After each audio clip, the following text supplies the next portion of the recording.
नमस्ते बच्चों। Class 10th light reflection और रिफ्रैक्शन की आज ये सेकंड वीडियो है।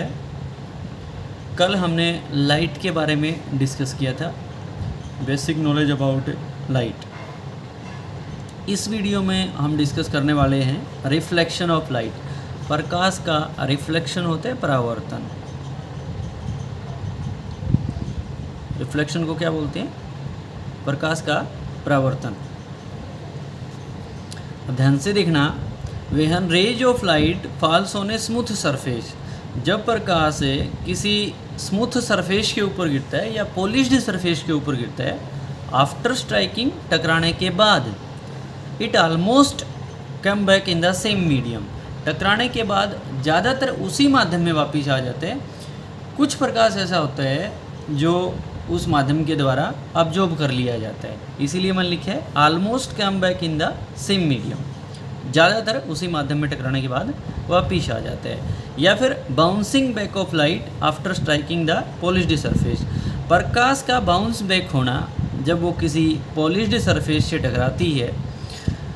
प्रकाश का बाउंस बैक होना जब वो किसी पॉलिश्ड सरफेस से टकराती है तो उसको हम रिफ्लेक्शन ऑफ लाइट बोलते हैं।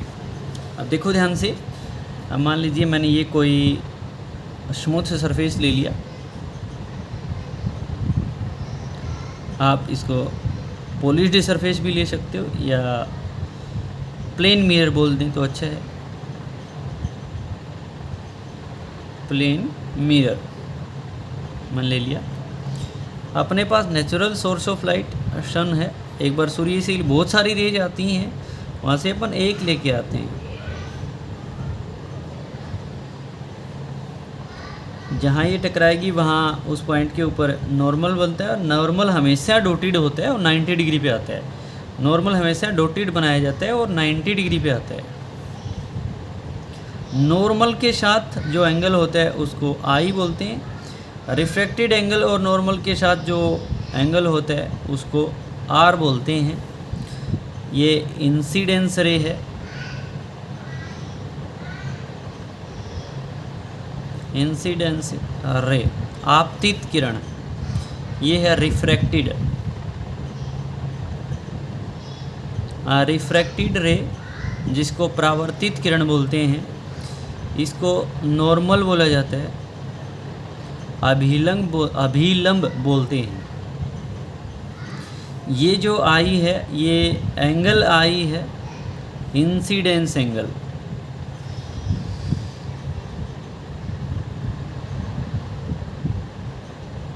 इंसिडेंस एंगल, ये जो आर है ये रिफ्रैक्टेड एंगल इसको बोला जाता है।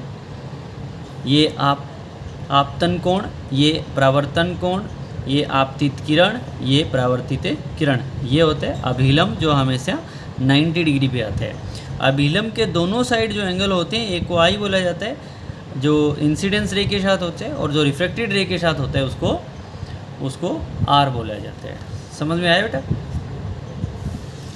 अब नेक्स्ट हम पढ़ेंगे laws of reflection.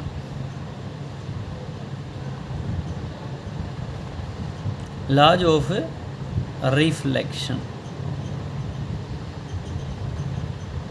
Laws of reflection, reflection के नियम। रिफ्लेक्शन के नियम। अब देखो यहाँ से समझना आप, हमेशा एंगल आई और एंगल आर जो होते हैं वो बराबर होते हैं। रिफ्लेक्शन में चाहे रेगुलर रिफ्लेक्शन हो, चाहे इरेगुलर रिफ्लेक्शन हो, चाहे डिफ्यूज रिफ्लेक्शन हो, आई और आर हमेशा क्या होते हैं? बराबर होते हैं। तो फर्स्ट तो अपने को ये लिखना है, angle i is equal to angle r, that is, ये क्या है? Incidence. Incidence angle is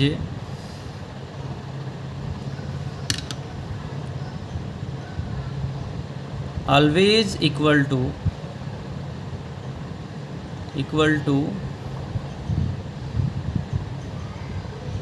angle of reflection। I और आर हमेशा बराबर होते हैं। दोबारा देखो, इंसिडेंस रे, रिफ्रैक्टेड रे और नॉर्मल तीनों एक ही तल में होते हैं, तो सेकंड ला यही बनेगा।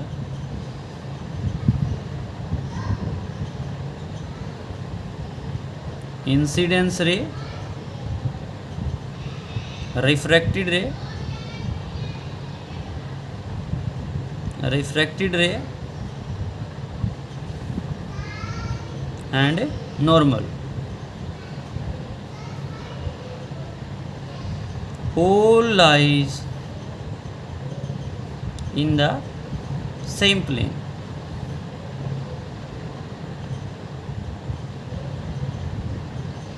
ये लाज पढ़ लिए सर हमने। दोबारा देखो बेटा, ये लाइट रिफ्लेक्शन और रिफ्रैक्शन का अपना सेकंड लेक्चर था, वीडियो नंबर 2, जिसमें हमने रिफ्लेक्शन पढ़ना शुरू किया था। रिफ्लेक्शन को परावर्तन बोलते हैं। जब प्रकाश when rays of light falls on smooth surface, जब प्रकाश या पॉलिश्ड सरफेस के ऊपर गिरता है, टकराने के बाद उसी माध्यम में वापस आ जाते हैं।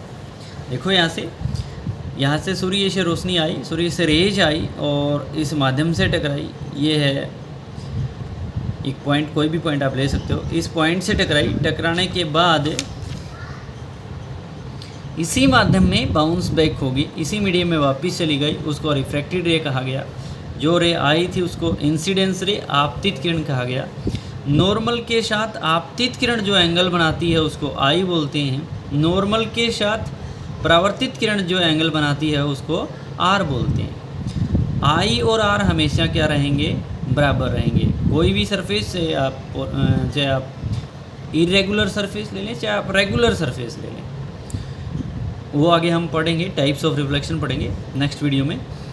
तो उसमें आई और आर दोनों क्या रहेंगे, वहाँ भी बराबर रहेंगे। आगे लाज पढ़े, लाज में आई आर बराबर है। Incidence angle is always equal to angle of reflection, हमेशा आई आर बराबर आएंगे। Incidence ray, refracted ray and normal all lies in the same plane, ये तीनों के तीनों एक ही प्लेन में लाइज करते हैं। तो बेटा जिस बच्चे ने इस टॉपिक की पिछली वीडियो जो नहीं देखी, वीडियो नंबर 1, तो एक बार उस वीडियो से गो थ्रू होकर आप ज़रूर आएँ, तब ये आगे का समझ में आपके आएगा। अब नेक्स्ट जो वीडियो आएगी अपनी, उसमें हम रिफ्लेक्शन के बारे में और बातें करेंगे। तब तक के लिए थैंक यू।